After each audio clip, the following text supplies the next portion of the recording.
and welcome to a slightly different video. I've got to apologise, you probably can't see me because I'm camouflaged, but I am actually here. You'll have to excuse me, I've sort of rushed to do this video a little bit today. I've been out fishing, and as all good fishermen know, you've got to get dressed up like a bush or a tree as you prowl the riverbank. I didn't catch any fish, but a dog did urinate, cocked his leg, urinated at me, so I guess I do look a little bit like a bush. Anyway, you've not here come here for fishing tips. What we're doing today is we have got Paul, and we've got Steve, or to you lot, Bubbles and Tross. Welcome, gentlemen. Cheers, Gonzo. Thanks for having us on. All right, Gonzo, always a pleasure, mate. Good to see you again. Likewise, fellas. Is that you? Is that not you? Well, you can only see the head and the eye, just your head and some arms, can't you? Basically, I like to blend in with a background. Talking about blending in with a background, you've had a little bit of help over the last week with your recruitment numbers. I'm guessing that your membership may have grown slightly, Paul. Yeah, I was in the Isle of Wight last week, and Lee phoned me to say we'd passed 14,000, or we're at 14,000. And I would suggest that as we're speaking, it will be gone past 14,500.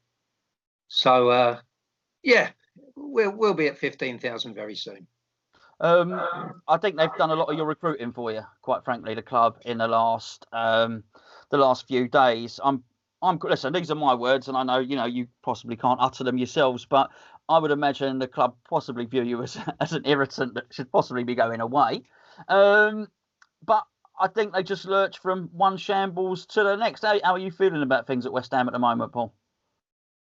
Well, to be frank, mate, I'm not feeling any different from when I had my unfortunate escapade 2.5 years ago. Nothing's changed. We're once again seeing huge supporter dissatisfaction. People talk about the disturbances against Burnley. Well, I wouldn't really say there were disturbances. I mean, what really happened? Four young lads went on the pitch, and some silly sod try and put the corner flag in the centre spot, and another 100 people shouted and hollered at the owners. But I really do feel that if there was a home game coming up, well, there is, but with a home game without the obvious constraints that we live in at the moment, I think they need the bloody army there. Nothing's changed. They don't learn, Gonzo. They don't learn. I mean, Hammers United, we formed 18 months ago, and our aim was and still is to improve things for West Ham supporters. It was as simple as that. We now have an additional aim, because basically they've pissed our members off so much. Our members are now calling for Golden Sullivan to sell up. Amongst our 15,000 members, everyone has their own personal issue, and my issue is, it breaks my heart, that thousands and thousands and thousands of West Ham fans that have been going for 10, 20, 30, 40, 50, 60 years, and their mums and dads before them, and their mums and dads before them, packed it in. I don't know everyone over there, of course I don't, but a lot of those people are my friends. People I went to Huddersfield and saw us knocked out of the cup. Newport on a night match, when the people don't know they're born now with the transport links. It was 2 days off work in them days. We got beat there. People who didn't stop going when we got relegated 4 times. We all went all the games next year. And I'll tell you why, Gonzo, we had something. I don't know how to describe it. Something. We had something special. We had our history. We had our tradition, our heritage. We were like a family. We had camaraderie. If you was down on your luck, blimey, someone would just slip you a five. I remember once I was on a computer course, so I was on like the dole, really. You've been on once a day a little bit, haven't you, Paul? When we were trying to get this. Yeah, don't talk to me about computers, mate. But West Ham had Sheffield Wednesday away, and go home from this computer course. I go through King's Cross, and I thought, I can't go to Sheffield Wednesday. It's a night match, but I'll nip in, just say hello. There'll be a few of my pals there, and Bill Gardner was there. I didn't know Bill from Adam at the time. He didn't know me. And he said, "Are you going tonight, mate?" I said, "No, I'm just going." He said, "Why aren't you going?" I said, "No." Next minute, I'll get handed a pot of money and a pint. And that's what we had. We had something, Gonzo. And my Arsenal and my Spurs mates, they'd come with me once or twice a year, and they couldn't believe it. They said, it's not like that at Arsenal and Tottenham. And we saw it. I don't know if it was before your time or not, but at the Hackett semi-final, there was a display. Yes. Yeah, so there was a display made there by the West Ham fans. No other fans could have done that. And Palermo, when it was bloody dangerous, that's the only word to put it. The provocation and the danger and the violence. And what did the police say? They said, right, we're going to put you all on these couple of coaches. And people said, well, what about the rest that are left behind? We're not having that. And I won't say the young, because they weren't young, but the youngest men there put their arms around the women and kids and looked up. We had something special, Gonzo. And I never thought, when we went to the new stadium, I didn't like it, okay? I was unhappy. And I was beginning to see that we'd been misled. But that's something I never thought we'd lose that. I always thought that was constant. You know what I mean? And they've now taken that away from us. There's people every week, more and more people. And people saying to me, what's the point of West Ham now? We can't compete. All right, have a go in the cups. We won't have a go in the cups because they're scared of getting injuries. And that's something special we've lost. And that's my personal crusade, Gonzo. I want that back. I want my mates back. And I want the thousands of other West Ham fans back. But like you say, West Ham, I'm afraid, they just keep giving, don't they? They had a huge opportunity, mate, in this pandemic to build bridges with the fans. There was a lot of things that they'd normally have to do. They didn't have to do because there was no games going on. They could have made a real effort. They could have come off their ivory towers. They could have come out of their own little bubble, and they could have made a real effort. And maybe bridges could have been built. But we're in a worse position than ever, mate. I'll shut up now because I'll just go on through it. It's broke my heart. No. Listen, we'll talk again, mate. It's all about you two and not about me. I just think, touching on what you said, there was an opportunity there for them to improve things. And that's very much how I was looking at it, because you would think any sensible person would see, OK, I've got a little stay of execution here. I've got a bit of breathing space. Let's try and do things a little bit different. But what I certainly didn't see, and maybe people the more cynical did see, and what did happen, there was actually another opportunity there.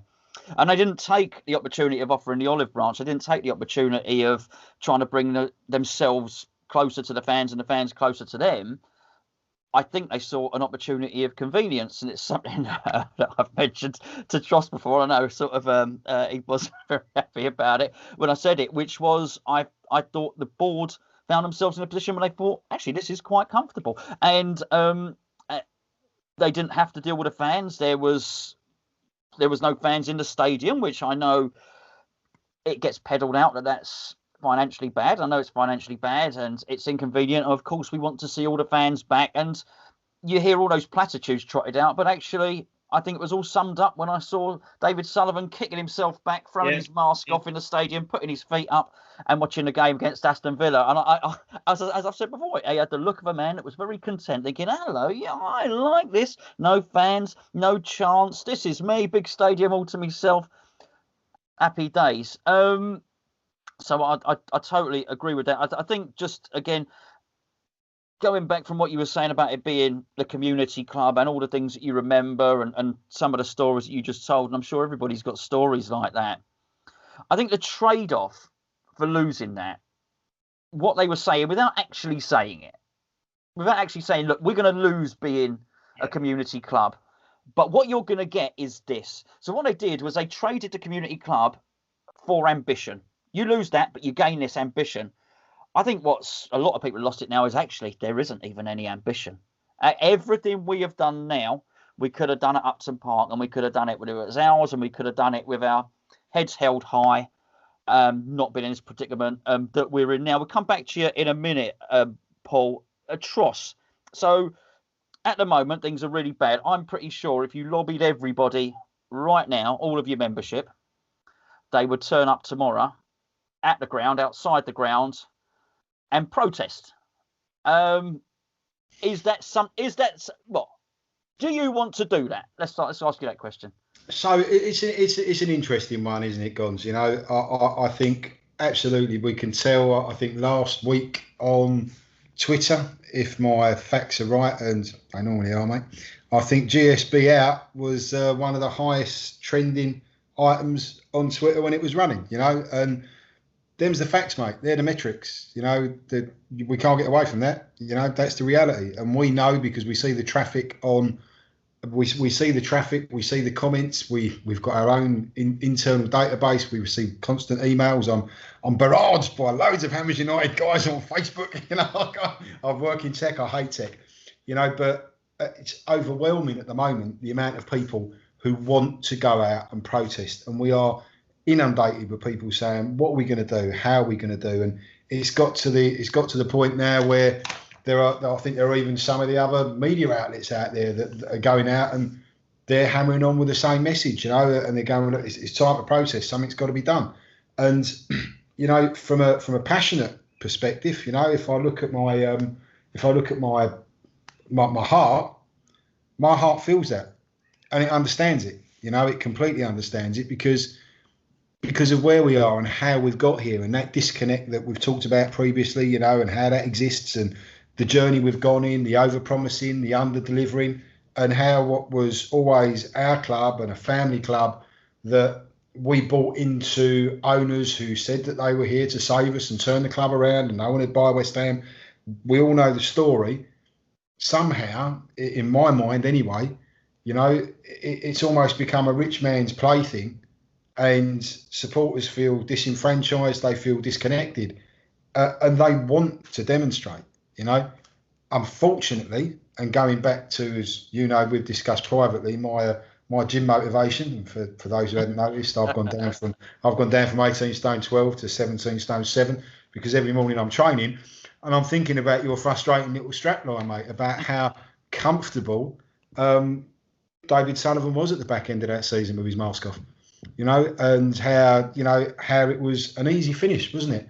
And even though through some lenses you could say, well, there's ongoing dialogue, because there is ongoing dialogue, and there's been some good stuff in the background where we've helped people who had trouble understanding some of the communication at the club and looking to renew their tickets, and they couldn't get any joy at the ticket office. And I worked very closely with some of the people at the club to be able to resolve them comments, and you know, they did well. That ever should have happened in the first place is one of many, many problems that we've got. But, you know, the underlying point, mate, is as much as we all feel frustrated and as much as everybody would love to protest, I can tell everybody now, you know, that currently it's illegal to go and protest. We can't do it. The confines of the law state that we can't. And I've had this conversation with a number of people, and people are saying, well, you know, all of the environmentalists, look at Extinction Rebellion, they're all out, they're demonstrating, marching, and, you know, Black Lives Matter, they're out, they're demonstrating and they've marched, and all these other people have done this stuff. But, you know, we, as I've said to people beforehand, we've got, you know, Paul and I are blessed in that we've got a fantastic committee, you know, and we've also got an amazing think tank and a number of other people that we work with that feed information into us. And we're not, you know, we know that the only way that you can legally demonstrate at the moment is if you submit a full risk assessment to a council and the council signs it off, and then you can get a certification, almost like an indemnity, if you like, for being a political group or having a political agenda that needs to be represented at this time. Non-political organisations currently are not allowed to demonstrate. Them's the rules. That's the law. And sorry, just to pick you up on that, I also think that since, unless one's happened that I don't know about, since the big Extinction Rebellion, the big Black Lives Matter protest, I do think they've legislated for that. I think something's changed as well, and I certainly think the fine system's changed. So what happens if you get? No, it's a great question. So if me and Paul, who obviously, you know, being these fans who've got like bundles of money and we've all got a fortune according to the profile of the club, etc. But if we look to organise a march at the moment, we're personally at the top of the tree. If we call a demonstration or a protest of any form, we're liable for a £10,000 fine. And you would have seen, I think it was last weekend or weekend before, Piers Corbyn, who's Jeremy Corbyn's brother, was arrested after a march that he'd been working with a Met for 3 weeks to deliver. He'd submitted all of his assessments, etc. And he was retrospectively arrested and forced to pay a £10,000 fine. You'll find that the guys that were arrested at the weekend for the Extinction Rebellion demonstration will be fined somewhere in the region of between £100 and £1,000 a pop, you know, and get slammed. Each person? each person so people personally liable. And the rules, the rules are there, and we're spending, believe me, an awful lot of time, a lot more time than my other half would like me to be spending with the extended team, I can tell you. And so is Paul and the rest of the committee, and working with some of our think tank and our own legal team. And we're looking at different ways that we can still protest, and we still believe that there are ways and there are things that we can do, and we're exploring them. And we'll look to come back to our members who obviously, we feel their frustration, we know where they are and what they are, but we can't guide them or instruct them to do anything. But we're also West Ham, and we know West Ham historically, our fan base has never been short of free will, Gonzo, has it? Well, no, and I would go exactly perfect time to go back to Paul, because I mean, if ever you wanted the example to show that Hammers United will stand up and do something, it's very much Bubbles running out into the middle of the pitch and planting the flag in the middle, for which he's paid, a heavy toll, a very, very heavy toll, which means a ridiculous price, yeah. Which means he can't go and watch the team he loves. Ironically, none of us can at the moment, of course, and so I totally accept that. So obviously, from your point of view, I'll paraphrase it for you. You do want to protest. Legally, you can't at the moment. Paul, this seems so. I'm not saying it's a conspiracy. I'm not saying there's not there's not these legalities and there's not a virus. Clearly, there is. But again, this is awfully convenient for Gold and Sullivan, isn't it? It's like everything's fallen into place for them. They don't even have to encounter anyone who says a bad word against them, Paul. Well, you could argue it's a stay of execution, but their minions are doing their best to hold back the tide. You can't hold back the tide. It's only a matter of time. However, if it drags on too long, there'll be nothing left to save. There'll be no bloody fans left wanting to go. But there will be protests. Hammers United cannot organise legally a mass protest, a mass demonstration. They can perhaps organise a smaller demonstration, perhaps 6 people. We're really working at it, and we'll come up with something. Well, we've already come up with something, but sometimes with protests, it's best to keep your hands close to your chest. I also believe that, as I did, people will do their own thing, and there's nothing Hammers United can do about that. We can't order people not to go down there on their own with a flag or something. So I don't think the owners are going to have that comfortable a time. But Hammers United have always thought a great weapon in our arsenal is the press. Yes. And the press have turned. And I know we had a few critics, which is their prerogative. We're all West Ham fans and we all see things differently. And at the moment, certainly, Tross can correct me if I'm wrong, the West Ham fans, we've been talking to all sorts of groups, and we feel we're all pretty united at the moment. We're all very much batting on the same wicket, on the same front. But with the press are onto them now. And sorry, where I digress there, doing things the way we did, the peaceful way, and some say it was too organised, and they may be right, but it was very well organised, peaceful. We got the press on our side, and the press haven't gone away.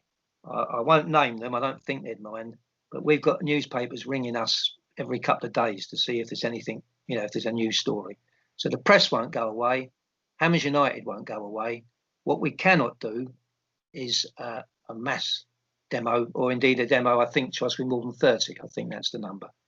But there's more ways to skin a cat, Gonzo. And we've asked our committee and, shall we say, our friends for suggestions today. I made a right balls up today because, I'm not very technical. I sent an email out, and what I should have said was, can you please just reply to me? Now, the bloody email went out to 30 people, and they're all replying to 30 people. So the thing's gone crazy. But no, it's given them a stay of execution. But if they think they're going to sit there unopposed, comfort, it's not going to happen. We can't let it happen. Our members won't let it happen. We've got to find a way around this. But we will, I can only reiterate what Tross is saying. We're well aware, and we will most definitely keep within the confines of the law. And also, Gonzo, I don't think we've touched on it yet. We've got a responsibility to our members. I can't be asking people, and people could obviously tell me to bugger off, I know, but I wouldn't want to be asking our members to do something which could put their health and safety in jeopardy. But we'll find a way around things, and we've got some good ideas. Well, absolutely. I think at the moment you've got the moral high ground as well. I really do. I think the fans are above and beyond any moral. I was going to say they've got the moral low ground, really. I think just from the board, from almost everything that they've done, I certainly get the impression that they don't care. I'm sure you both feel the same way. I do also get the impression that they do think that they're wriggling off the hook. I think what's happened in the last couple of days has been nothing short of brazen. I know you're both busy boys. I've done a video today, basically saying, why haven't they explained anything? Why don't they come out? Why don't they make a statement? Why has everything got to be leaked? Why has come out? Surely it's easier in life to do the honest and right thing than to make this tenuous, convoluted lie, and then layer upon layer of lie, and then every time they get found out, they put a sticking plaster on it. And just come clean, tell us what's going on, and you might start to do something. It's a really interesting thing you say there, Gons. Because I look at that, and I won't go into the detail of it. We'll be putting a statement on later, but I was in a meeting yesterday with the club, talking in and around communications and looking to take people back to the stadium. And without divulging the detail of the meetings, which wouldn't be right and proper. And don't get yourself in trouble. No. But I think what's absolutely apparent to me is that there always seems to be a number of different plans and directives and programs in place, but it's not underpinned with anything. It's as if there's a complete lack of vision. There's no overarching message. Nobody can say, well, this is the West Ham vision, because frankly, the last time that we heard that was when the 10-point plan came out and the promises were made, and they were wholly under-delivered. And it seems that subsequent to that, nobody's willing to stand in the line of fire. And it's almost as if that constant, I call it, I'm a techie. In our world, we call it triage, right? So it's a constant world of triage. There's a problem, triage. And that lack of direction, Paul talks about, the press and, the way that the club, never mind our interaction, the way that the club have managed some of those interactions, and, the much talked about debacle with Sky Sports and the Sunday supplement and everything that happened there, and the knock-on effect from it. Like, where's that clear, compelling statement? Because I'm really keen, and just this is a kind of personal thing, and in my role at Hammers United, I think any fan that wants to go back into the stadium and watch the game and get back to football needs to be confident and comfortable and sure they've got a safe way to be able to do that and return to football. Absolutely. But something that nobody's addressed and nobody's talking about in the height of the COVID pandemic is, what about the amount of season ticket holders that are not happy and almost are seeing, when we talk about stays of execution, that are maybe looking at it as a stay of execution that they can do 30% and take a year out because they've been that frustrated with it for that period of time. What about them? What about the guys that are walking away? Where's the metrics on the people that have stopped going and they've left, and what are we doing to try and bring them back? Where's someone from the club going, well, look, we are West Ham, it's been documented time and time again by people that are custodians of the club. I remember I read David Gold's book, and David Gold's very, very open and clear about his love for the club and how much he feels for the club. And we've all seen the videos where he stood up and he said about what he wants to do and where he wants to go and what he wants to achieve. I can't help but think sometimes that this must be miles away from that, and either he's a brazen liar, which I don't necessarily believe, or something's happened from his vision or his view of what he had for what investing his millions into West Ham would be to where it is today. Because the facts are, mate, that the loans that the board have made to the club, they've taken, I think it's 18.2 or 18.7 million out in interest payments. And yet there's still huge amounts of money that's owed back to them for those loans. And we're having to sell a homegrown talent in Brady, right, for 12 million. You know, and if you just look at both of those metrics, that's 18.5 million that we've shipped out, and another 12 million we're going to put in. That's 30 million, right? And I was in a conversation with, because obviously, you know, now we're now we've kind of got ourselves together, and we work very closely with the FSA. We work with other fan groups from other clubs, and that helps because it broadens your horizon, you know. And if you notice, Spurs have just borrowed the best part of £200 million. Yeah. And the rate for that is about 2%, which is considerably less than what we're paying on half that amount. You know, and for those that don't know, and I'm sure everyone does, Spurs actually have got a nice new shiny stadium that they actually own, you know, and it's theirs. So you can understand the borrowing and the reasoning for it and the rates, but we only pay 2 million a year in rent on ours. So from where we were, you know, very high level, without getting down into the numbers, from where we were when they came in and saved us, which I hear a lot of people continually falling back onto, yeah, for the money that they loaned, the interest they've taken back to where we are today, moving from the Boleyn over to Stratford, still carrying a load of debt. Fortunes have been spent. The squad, what we're worth, what we're achieving, ain't great. We're not reinforcing after a dismal season. Another great escape, you know. Brilliant movie. Not what I buy my season ticket for. You know, it just makes you wonder. And it comes back to that bit. What is going on? And that's why I can't help but think wherever it started out and however it was when they came to power. And look, they had a track record that wasn't necessarily illustrious by any means at Birmingham, right? But where we are today, it's become a rich man's plaything. And I question, and you know, we've had this conversation when you've had me on beforehand, when I said, why can't we have another 1,000 tickets for Liverpool away when we're staring relegation in the face and we need every fan behind the team, you know?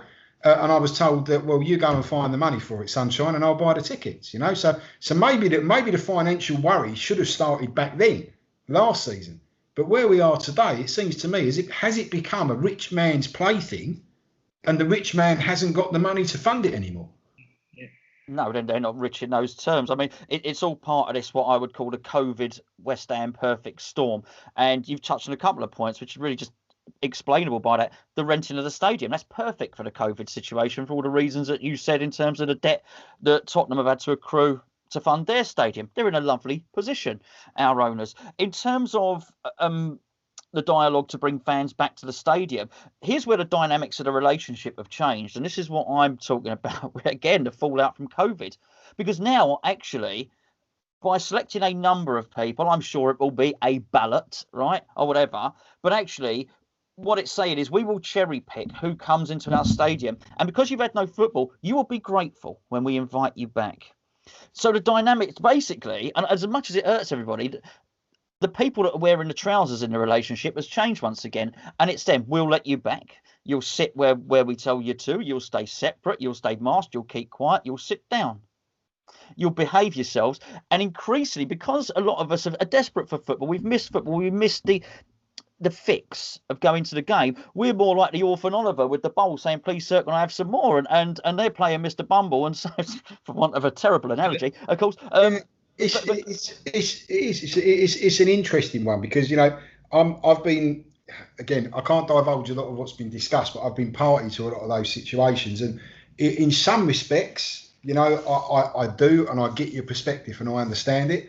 In others, I know that a lot of the legislation that's been laid down doesn't come from the club. It comes from on high, and they've got to interpret it, you know. And I'm their biggest critic. But I always try and be fair. But it is convenient, Tross. Again, all of these things have fallen in their favour. The planets have lined up. The timing couldn't be better, could it? You know, because, you know, I'd like to think that if we had if COVID hadn't arrived, and you know, I know I'm sound like a broken record at sometimes, and I've been in the meetings where I mention it, you know, at club level, and I see people roll their eyes, you know. But the last game that we had at that stadium, the West Ham support showed its current dissatisfaction with the current regime by mobilising and taking that stroll along the Greenway.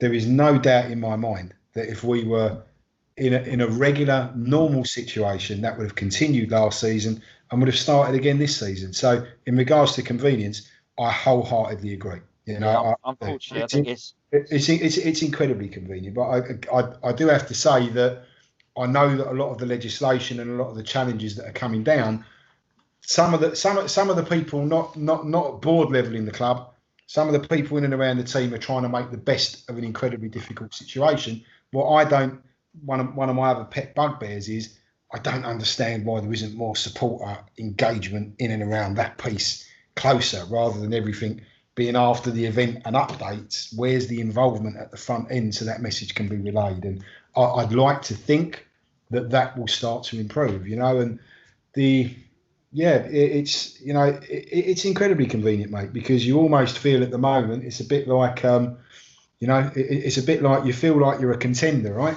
You feel like you're a contender. You want your shot at the title, and yet you just can't get the fight put together, can you? You know, you just can't get the boy you want to get into the ring in the ring, and it's a bit of a frustration, mate, because I think an awful lot of West Ham fans, you know, metaphorically, they want their day. They want to climb through the roof. They want their day on the canvas. Yes. You know, can I come in on a couple of things? Please do, Paul. You were saying quite correctly that some fans be so desperate to get in there and everything. I think that may well turn quickly, because I think possibly, and we don't know, when those fans actually get in there and they experience the experience, shall we say, and people have got masks on or whatever, and there's not a supporter for 6 seats or however far, there's no away fans, that may change. People know that they can get a refund, and they may choose to do so. A couple of other things you were saying, you know, you're surprised that, you know, West Ham haven't sort of made an announcement or anything. It's, you know, about Diagana, and I honestly think we know they haven't got a clue really. I don't know if they're capable, but I think probably literally they get up in the morning and they don't know they're going to flog him. I think it's that bad, and then come midday they decide they will. But let's just remind you of a couple of things. You and then Steve, you both touched on this communication thing. They made a 10-point pledge. This is pledge 10. Arguably, the most important of all is our commitment to listen to what you say. We know we are just the custodians of the club. You, who follow us every week, whether near or far, are the true owners. Whether talking to you online or in print or face-to-face at fan forums, we will be open, transparent and available. I mean, I think we're all speechless. That's their words. I don't want to swear, but I would. It's BS. It just sounds what it is. They're platitudes. They're words trotted out to appease people. They're sound bites. They sound good. Sorry, Paul. Sorry, carry on. So, I mean, Steve's been working round the clock with our legal team, and I would like to point out to our members that our legal team, basically, they're proper West Ham people. You know, go on the Hornchurch coach, that sort of thing. They're proper West Ham people to get this fan engagement. But it's been so difficult. And now let's look at Pledge 2, because a lot of people, what they're most bothered about is having a decent team. And what we also like, as we know, is a few homegrown players, which is why everyone's been up in arms. Pledge 2, sign new players. We will strengthen in the right areas to ensure an exciting and balanced, Christ almighty, and balanced squad that is well placed to cope with the rigours of a Premier League season. Now, let's think back to last year. Some people, probably more optimistic than me, we had quite a good start, were saying how well we were going to do. And I remember saying, well, the idea is in the Premier League to have 2 decent players for each position. Well, we sold our second goalkeeper, who was half decent, and that maybe could have been West Ham didn't have a lot of choice. What did we bring in? We brought in 2 players that cost bugger all. One was a young lad who I'm glad to say had one particularly great match. Go down in folklore perhaps, Elvin's son. The other one, well, that could have got us relegated. Fallbacks. So you want 4 fullbacks. We had 1 really. We had Cresswell. I'll count him as the one. I don't really count Arthur. Zamboletta was too old. Fredericks, very injury prone, not proven. We had a young boy, Ben Johnson, unproven. And I never even knew Nagaka, whatever his name was, existed. So really, we went in the season with 1 proven fullback. Striker. We'd sold 4. We brought in Haller, who actually I think could still be a good player. I don't think he's a bad player. Yep. And we brought in an unknown, Jetty, who is already gone, okay, at a loss. Now let's fast forward now a year. What's changed? What's changed? Nothing. And there you have it. Tross and I can talk about fan engagement, which we feel is very, very important. We can talk about the stewarding. We can talk about the away fans in the home ends. We can talk about the terrible walk from the station, which is bloody miles, and it's just desolate. All those things, by the way, that progress could have been made when there's nothing been happening on the playing front. They could have had time to improve those things. All those things, and my personal thing about the supporters walking away, the majority of fans, what they want is a half-decent team. And they haven't delivered that either. And they've got to go. They're not going to change. They've had 10 years. They've had long enough. There's no way back. They have to put the club up for sale. I'm sorry, I'm getting upset again. This club's been the most important thing in my life, apart from my family, for 55 years. And these people have taken it away from me, and they're taking it away from my friends, and they're taking it away from thousands of people. And it's got to be stopped. It's got to be stopped now when there's someone left.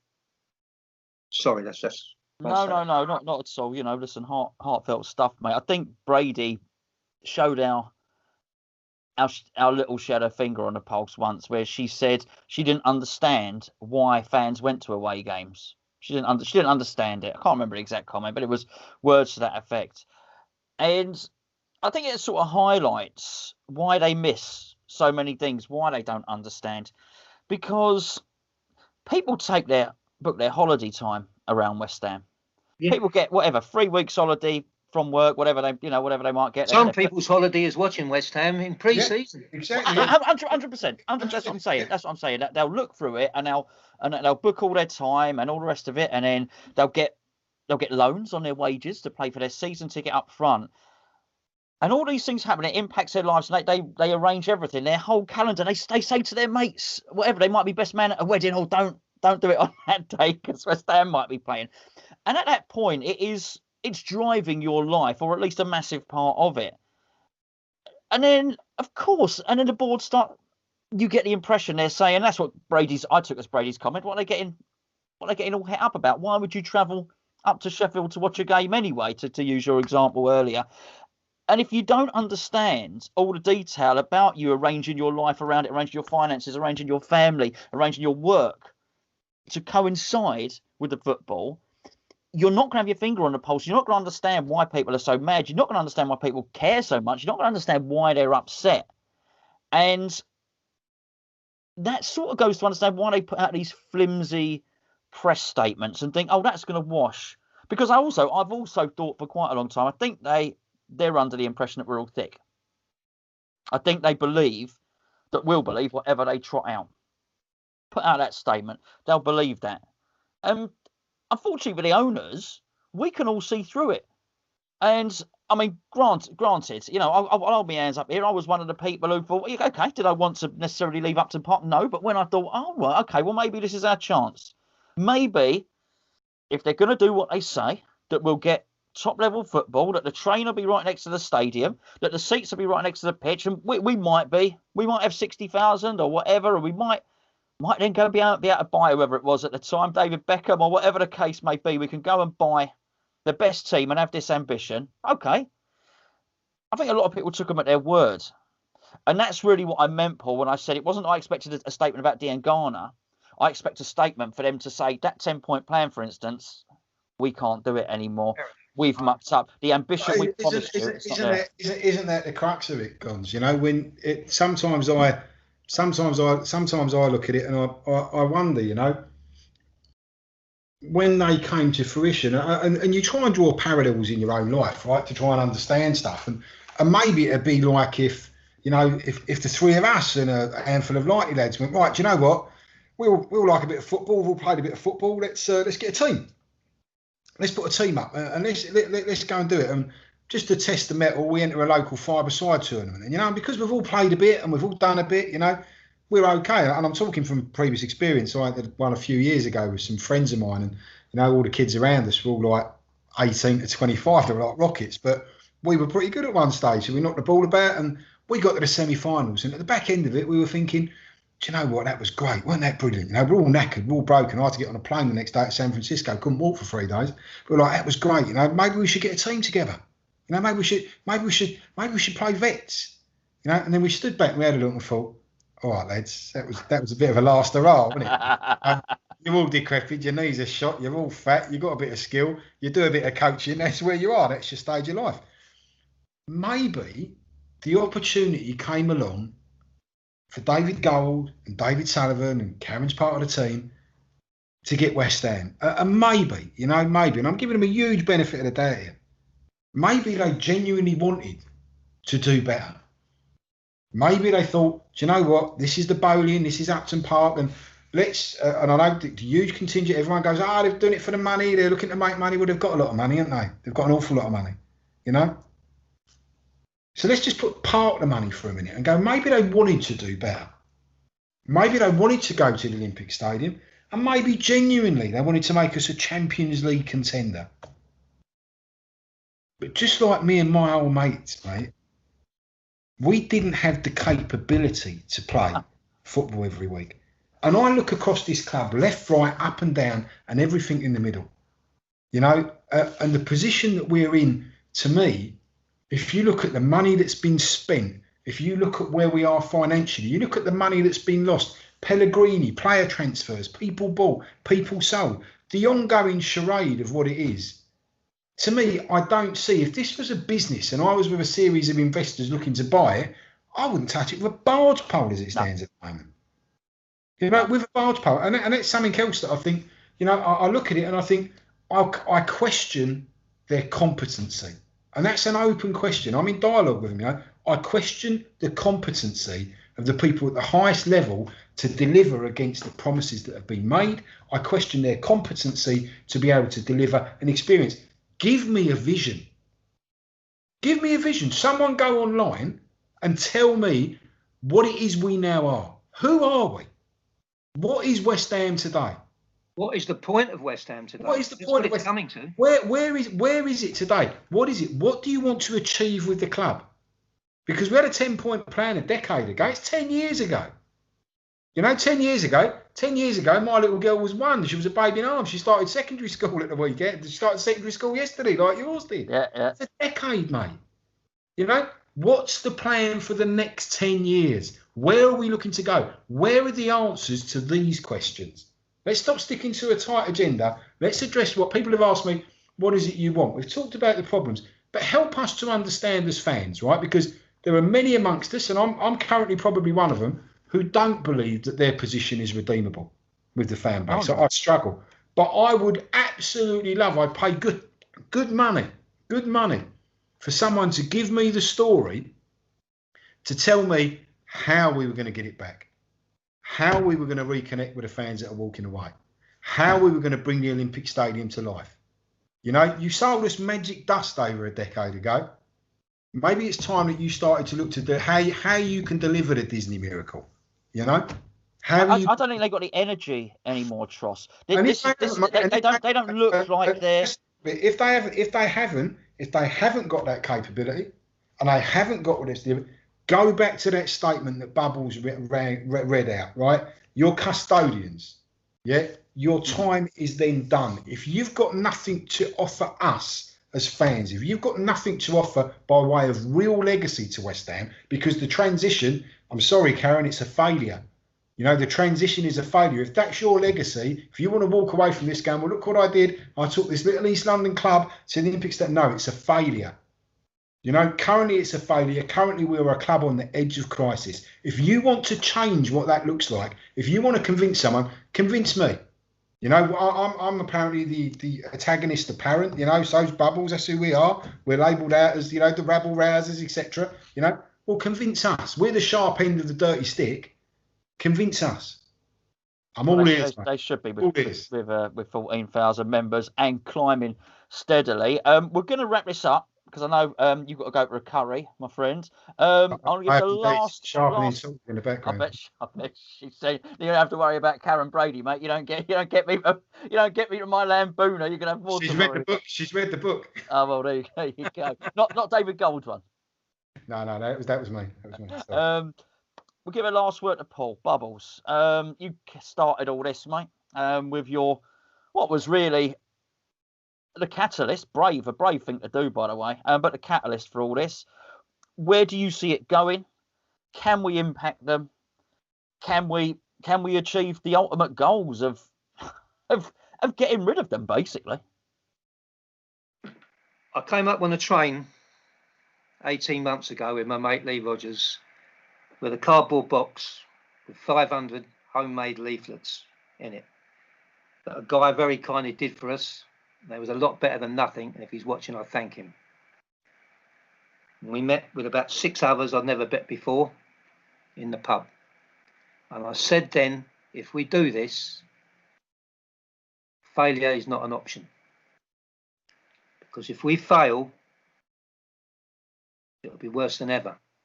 People, to our credit, said it was impossible ever to get to the stage of another march. Yeah. It was impossible to unite the fans.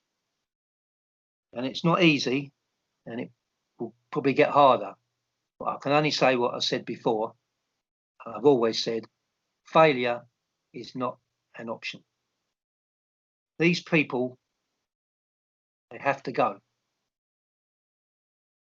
And with the help of the press, the fans have to organise, they have to mobilise and effect change.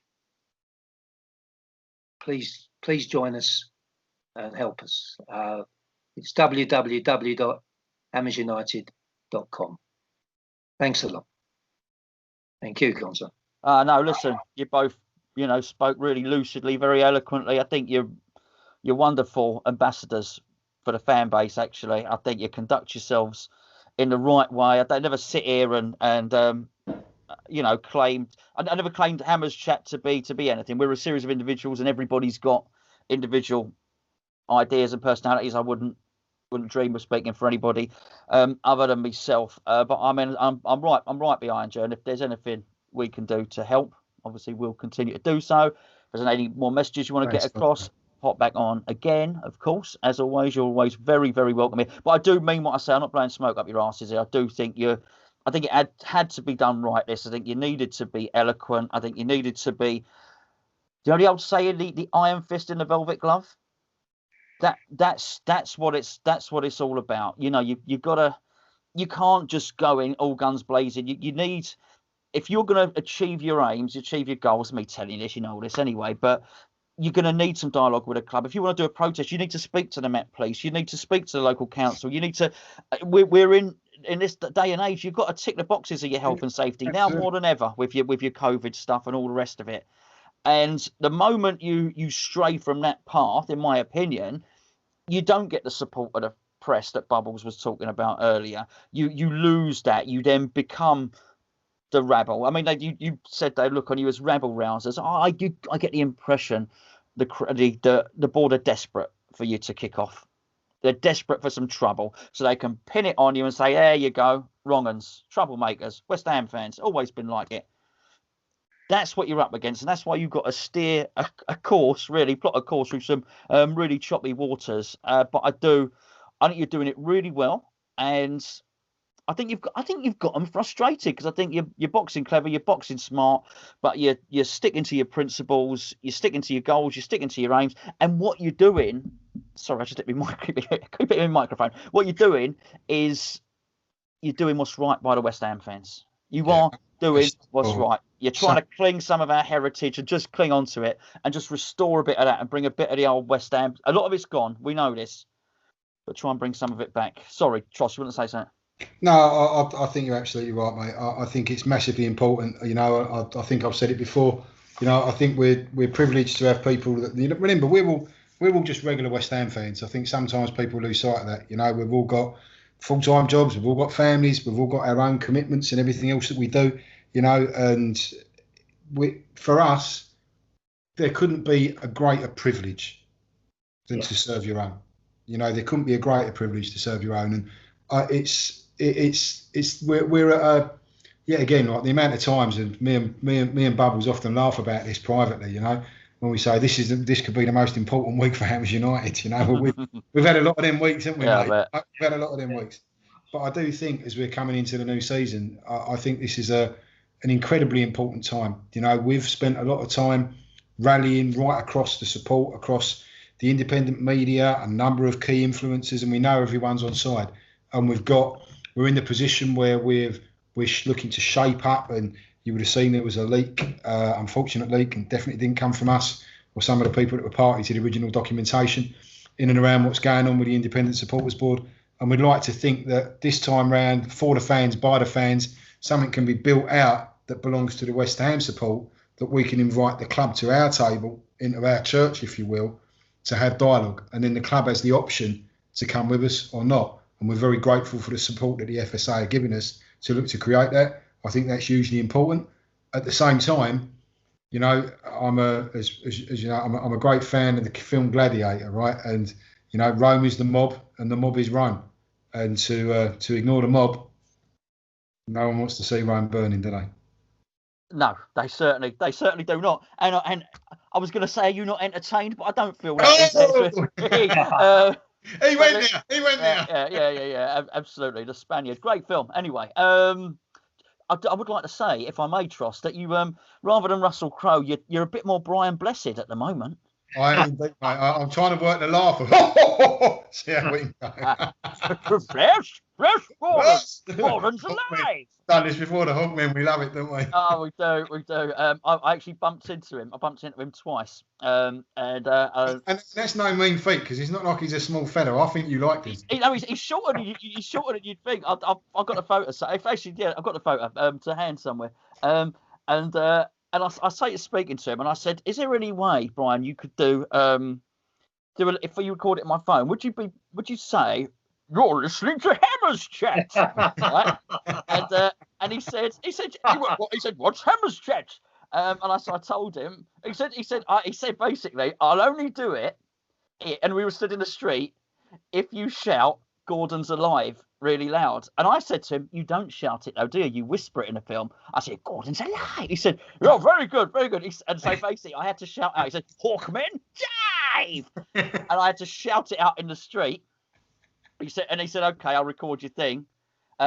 Recorded it, really chuffing myself. Went back to somebody like, "Just see Brian Blessed." He said, "Who's Brian Blessed?" I said, "Oh, don't you worry about that." Check my phone and bloody recorded. There you go. There's a little story for you. Brilliant story, mate. Lovely man. Silly, lovely, silly man.